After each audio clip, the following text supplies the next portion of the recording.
Jason Phillips from Appraise, autoappraise.com, down in Clarkston, Michigan today. This is part one of a two-part video we're going to do on a 1956 Ford two-door post. Nicely customized car. The paint's got, let's start there, really nice reflective quality.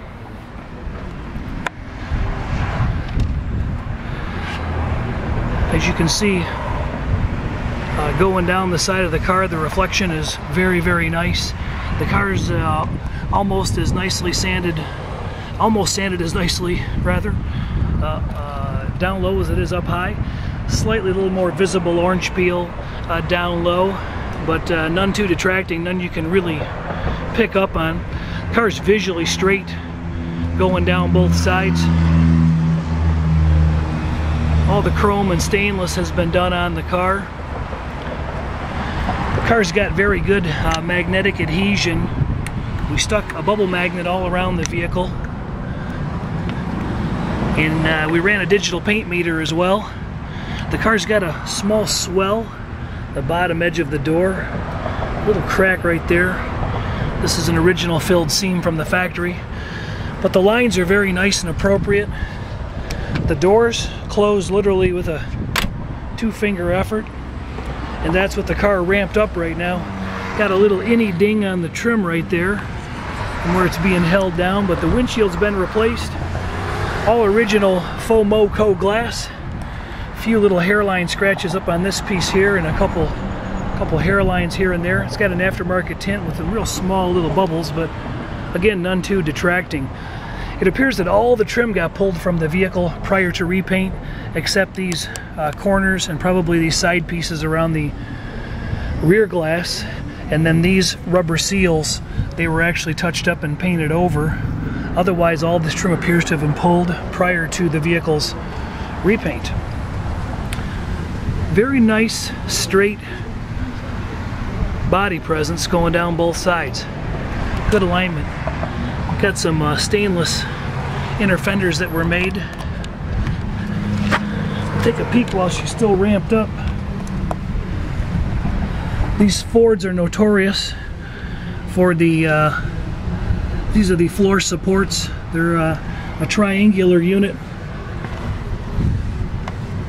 See if I can get a better view here with some light. They triangulate coming off the inside of the floor pan above the frame rail and attached to the inner rocker structure. This area right here has had a floor pan patch, probably about a 12 by 14 area. I hope I didn't just shut that display off for anybody who was viewing this video. A little bit of exhaust leak happening there. Somebody's clamped some insulated heat tape around there. It's got an upgraded overdrive transmission. I kind of skipped right over talking about the floor pans and frame rails, but frame rails are visually sound going down both sides. No evidence or indication of collision damage front or rear. The inner rocker structure is very sound and stable on both sides. Got some aftermarket Flowmaster Performance exhaust, 2.5 inch mandrel bent system all welded together. Shows really nicely.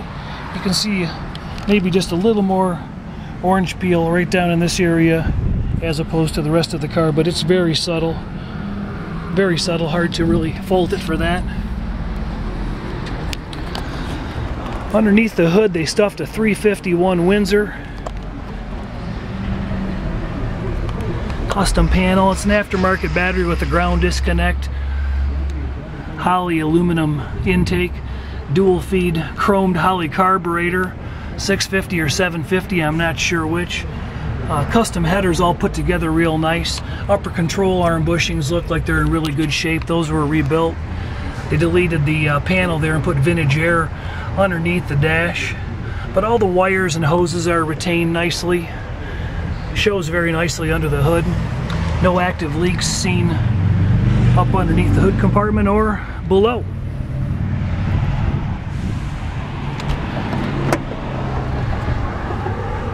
It's got a remote under the seat for the trunk,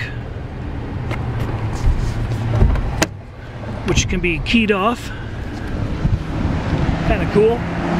Deck lid, the key tumbler access has been shaved.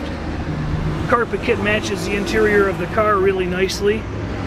The floors are very stable, unrestored. I don't see any patches visible anywhere during the inspection. Jambs are nice and tight. You can see some tape lines up here, but you can also see original factory spot welds throughout the jam surfaces, original overlap seams where the quarters meet the tail panel, and the underside of the deck lid's real nice. No problems noted in the skin lip where it wraps the shell. Deck lid closes nicely. I see there's a light mounted above the tail light, but or excuse me, the license plate lamp. It must not be wired up, and this car is not equipped with reverse lights. We're getting ready to take it for a ride. She's definitely a good runner. It's a cold, let's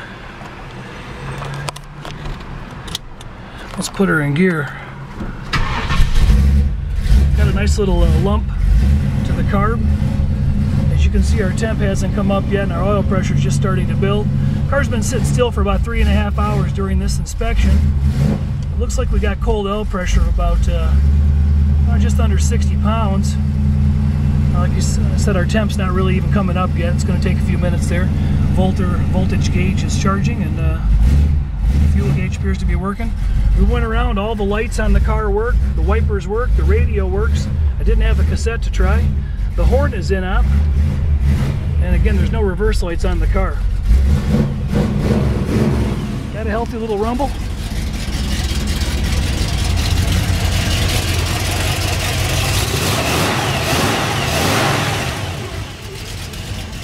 Ticking noted in the motor. Factory style trim tag with the VIN number is present. The seats and door panels are done up really nicely. Got kind of a corduroy velour type material. The seat moves in, locks in, and fits nicely. Carpet kit's done very nicely. Headliner all done very nicely. Good looking car. We're getting ready to take it for a drive. Jason from Auto Appraise doing a pre-purchase inspection down in Clarkston, Michigan today. 1956 Ford two-door post car. We're down at Southern Motors.